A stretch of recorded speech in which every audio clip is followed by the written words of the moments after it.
नमस्कार। आज हम लोग ग्रेजुएशन पार्ट 3 साइकोलॉजी से पेपर 7 का एक टॉपिक पे चर्चा करने जा रहे हैं।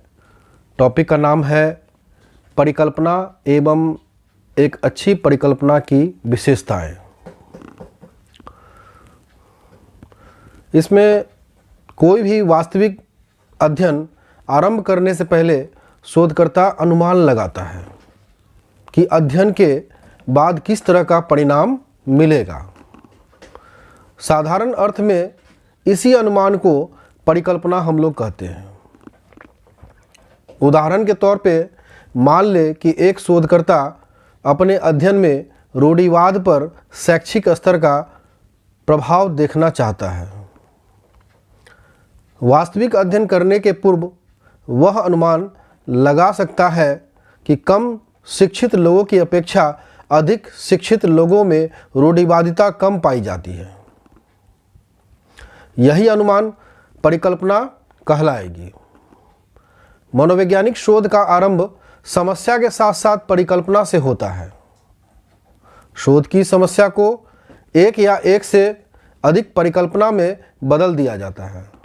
फिर अनुभव एक अध्ययन के आधार पर उनकी जांच की जाती है।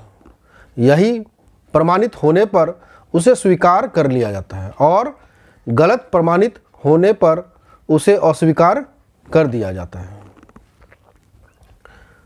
अब यहाँ हम देखेंगे कि कुछ वैज्ञानिकों ने भी अपना वक्तव्य दिया है, जिसमें रेवर और रेवर के अनुसार देखा गया है कि परिकल्पना वह कथन या अवधारणा है जो कुछ तथ्यों की अंतरिम व्याख्या का काम करती है। वही कर्लिंगर ने अपने शब्दों में कहा है कि परिकल्पना दो या दो से अधिक चरों के बीच संबंध का अनुमानात्मक कथन है। अब हम देखेंगे कि एक अच्छी परिकल्पना एक वैज्ञानिक या एक वैज्ञानिक परिकल्पना के निम्नलिखित मापदंड कसौटी या अथवा विशेषताएं होती है, जो इस प्रकार से है।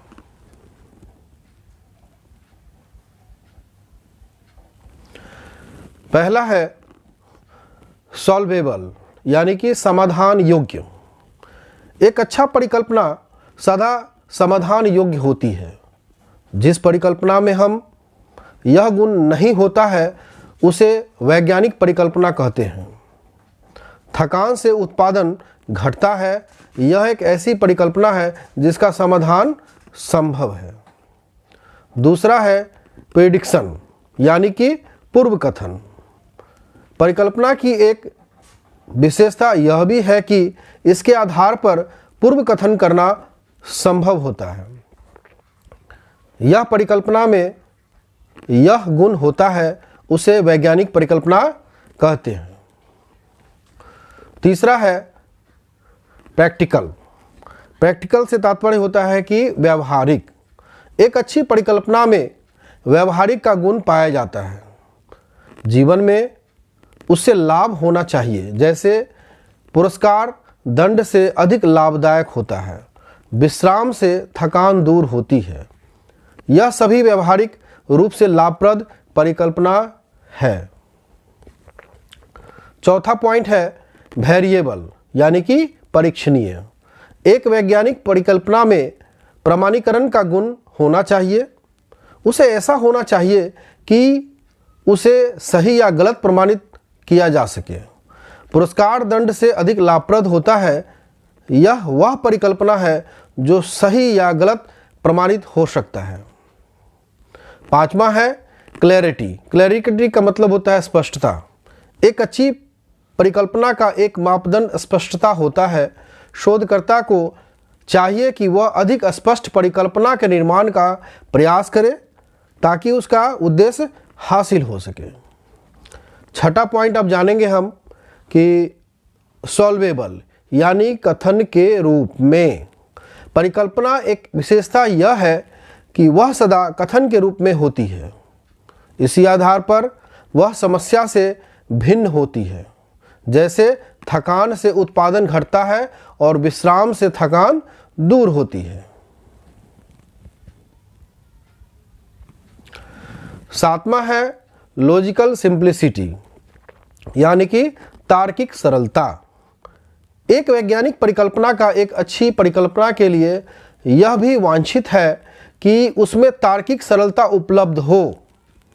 इसे उस परिकल्पना को समझने में सुविधा होती है और इसका प्रमाणीकरण संभव होता है। आठवां है परिमापन योग्य। आठवां है परिमापन योग्य। एक वैज्ञानिक परिकल्पना हमेशा परिमापन योग्य होती है। परिकल्पना ऐसी होती है कि उसे परिमापन तथा मात्रा के रूप में प्रस्तुत करना संभव होता है। नौवां है रिलेवेंट ऑफ द प्रॉब्लम यानी कि समस्या से संगत। परिकल्पना की एक विशेषता यह भी है कि समस्या से संगत होती है।